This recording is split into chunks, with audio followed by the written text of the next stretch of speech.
வச்சு அது களைஞ்சி 2 பூண்டு மஞ்சப்பொடி காயப்பொடி போட்டு வேக வச்சு வச்சிட்டேன் ஃப்ரெண்ட்ஸ். நான் குக்கிங் போகிறனால காலையில் இதெல்லாம் செஞ்சு வச்சிட்டேன். இப்போ போயிட்டு வந்து இப்போ மீதி சாம்பார் காயும் வைக்க போகிறேன். Okay friends. இப்போ சின்ன குக்கர் வச்சுருக்கேன் ஃப்ரெண்ட்ஸ். அதில் வந்து 2 ஸ்பூன் எண்ணெய் விட்டு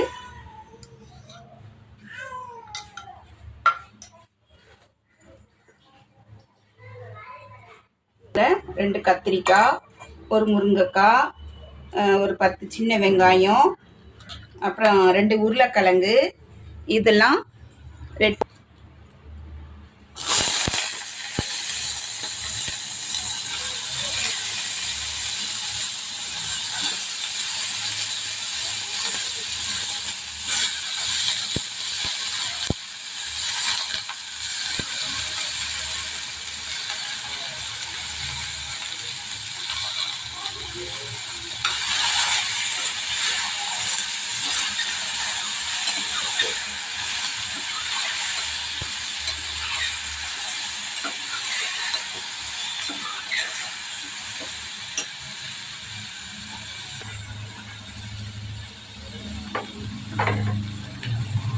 ஊற்றி போட்டு நல்லா நம்ம கலரலாம்.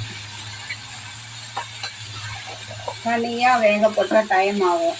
அதனால நான் குக்கரில் நல்லா வதக்கி கொஞ்சம் தண்ணி ஆட் பண்ணால் 2 உப்பு போடணும். காய்க்கு தகுந்தால போட்டு மூடி வச்சிட்டோம்னா 2 விசிலில் ரெடி ஆகிடும் ஃப்ரெண்ட்ஸ். சாம்பார் சீக்கிரம் குயிக்காக ரெடி ஆகிடும்.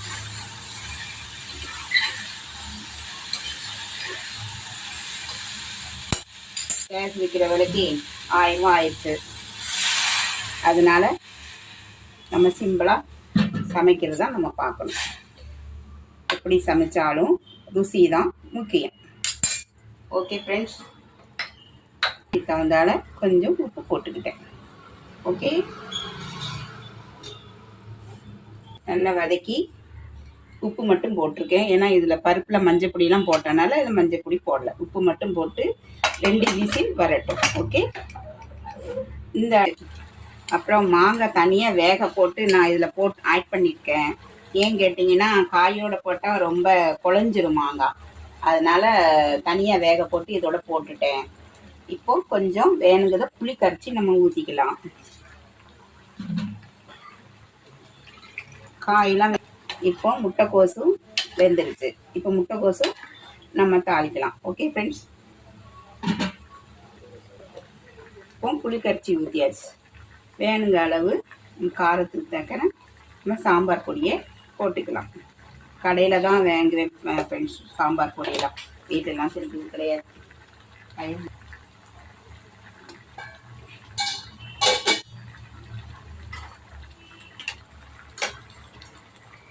வந்துருச்சு.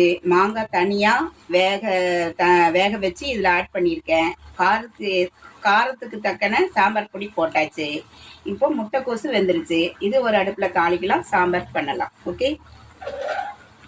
இப்போ பருப்பை வச்சு இது எல்லாம் வெந்துருச்சு. எல்லாம் இதில் கொட்டிடலாம்.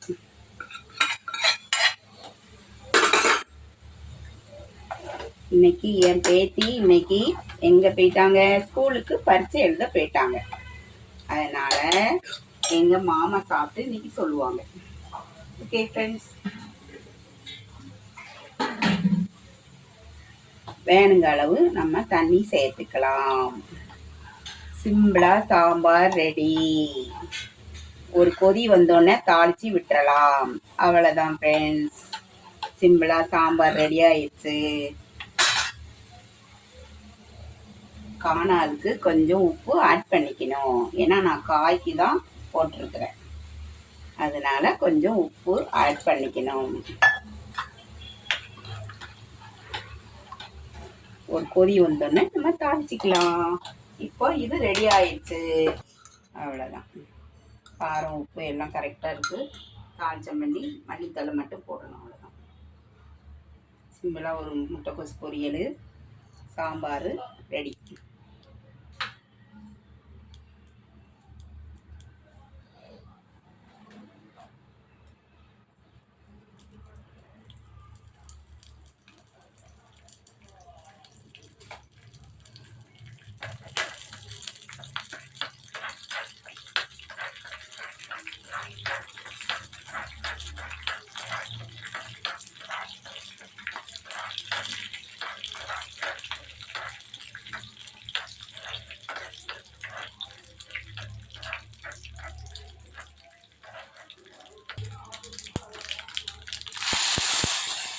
அப்புறம் இதில் ஊற்றியாச்சு.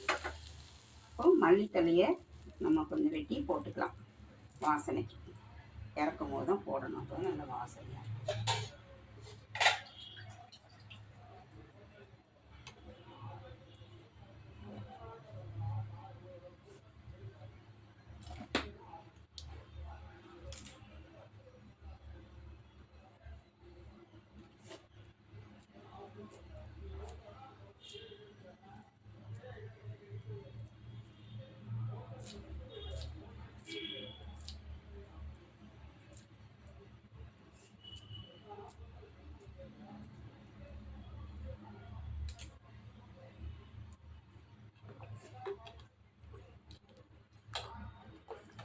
சாம்பார் ரெடி. சிம்பிளாக சாம்பார் வச்சு முட்டைக்கோசு பொரியல் வச்சாச்சு ஃப்ரெண்ட்ஸ். வேலை சிம்பிளாக ஆகுனா இப்படி தான் செய்யணும் ஃப்ரெண்ட்ஸ். ஓகே ஃப்ரெண்ட்ஸ், இது சமையல் பிடிச்சிருக்குன்னு நினைக்கிறேன். கமெண்ட் பண்ணுங்கள், லைக் பண்ணுங்கள். தேங்க்யூ.